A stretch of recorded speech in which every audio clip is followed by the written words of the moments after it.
Presenting two of the most formidable non-nuclear weapons ever developed, Russia's aviation thermobaric bomb of increased power, commonly known as the father of all bombs, and the United States GBU-43B massive ordnance air blast, nicknamed the mother of all bombs. These weapons represent significant advancements in conventional warfare technology, pushing the boundaries of explosive power without crossing into nuclear capabilities.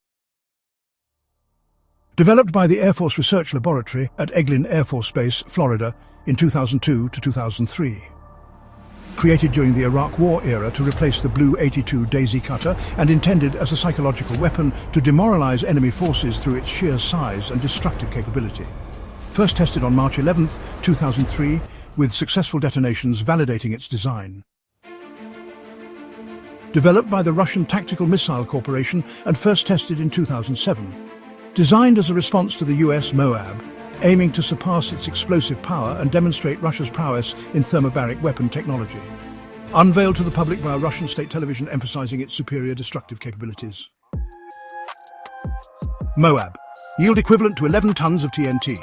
Blast radius of approximately 150 meters or 492 feet. FOAB, yield equivalent to 44 tons of TNT, making it 4 times more powerful than the MOAB. Blast radius of approximately 300 meters or 985 feet. The MOAB weighs 9,800 kilograms or 21,600 pounds. It has a length of 9.17 meters, which is 30 feet, and a diameter of 1.02 meters or 40.5 inches. On the other hand, the FOAB weighs approximately 7,100 kilograms or 15,652 pounds. While its exact dimensions are not publicly disclosed, it is designed for deployment from strategic bombers.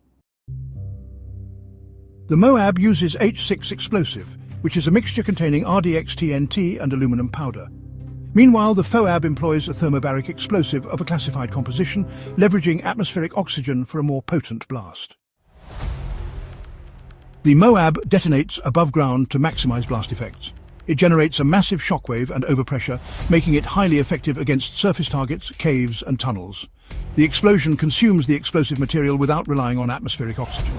On the other hand, the FOAB dispenses a fuel-air mixture before detonation. The aerosol cloud then detonates to produce a high-temperature explosion. It relies on atmospheric oxygen, which results in a greater energy release and a more extensive blast area. This causes extreme heat and overpressure, effectively vaporizing targets and collapsing structures. The MOAB is deployed from a C-130 Hercules aircraft. It's released using a parachute extraction system due to its size and weight. It's guided to the target by GPS, ensuring precision. In contrast, the FOAB is delivered by a Tupolev Tu-160 strategic bomber or a similar aircraft. It is dropped without a parachute, relying on a special deployment platform. It uses inertial and satellite guidance systems for target accuracy. The MOAB is intended for use against enemy troop concentrations, infrastructure, and deeply buried targets. It is designed to minimize collateral damage compared to nuclear options. Its first combat use was on April 13, 2017, in Afghanistan against ISIS Khorasan militants, destroying tunnel complexes and killing an estimated 94 fighters. The FOAB serves as a strategic deterrent, showcasing Russia's capability to deploy massive conventional firepower. It is effective against fortified structures, underground facilities, and widespread surface targets. As of 2025, there have been no confirmed combat deployments of the FOAB, leaving it as a symbol of military strength. When it comes to explosive power and effectiveness, the FOAB has a higher explosive yield, resulting in a larger blast radius and greater destructive capacity. Its reliance on atmospheric oxygen amplifies its blast, generating higher temperatures and overpressure than the MOAB.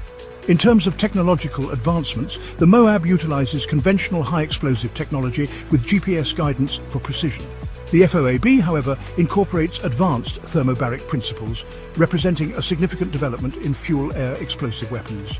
Deployment considerations also differ. The MOAB requires a modified cargo aircraft for deployment, but benefits from the widespread availability of C-130ES. The FOAB necessitates strategic bombers, which limits deployment flexibility, but allows for delivery from higher altitudes and speeds. In conclusion, the FOAB and MOAB represent the zenith of conventional bomb development by Russia and the United States, respectively. Their existence underscores the ongoing strategic emphasis on powerful, non-nuclear options for deterrence and battlefield superiority.